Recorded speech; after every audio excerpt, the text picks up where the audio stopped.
it. So Lane and I were talking about Bomba after your lesson on the way to the airport.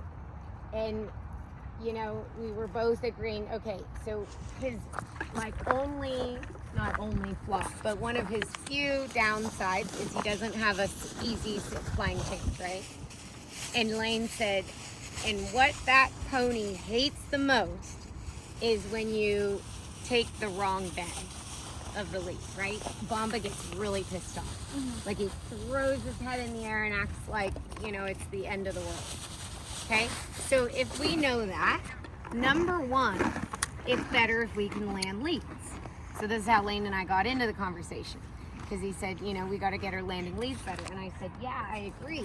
But the way you were getting her to land leads works great, but it's not super practical for like a horse show course.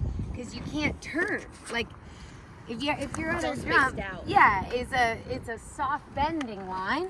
You know, how you were getting it was turning him in the air a bit. Right. And getting him to step the lead. So I said, you know, I was asking him, you know, where I'm struggling is I can't quite get her to get him to land on his leads.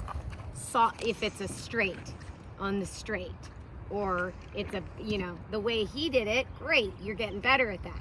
And that's going to get better.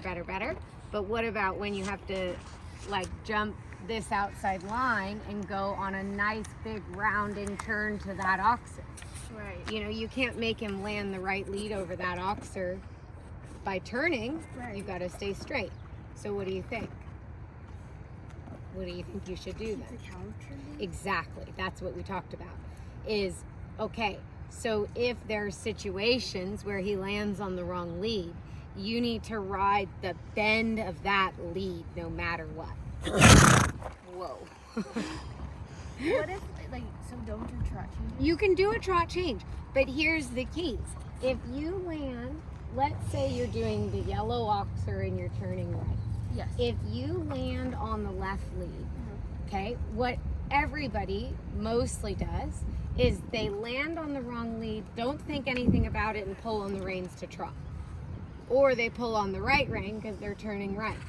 But you've just pissed him off because he was on the left lead. Right. So what you actually have to do is land, keep the bend of the left lead as you ask for trot.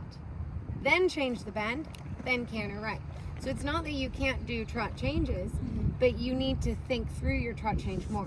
You can't just pull and go to turn and go to trot without thinking about what lead am I on, what bend should I be in.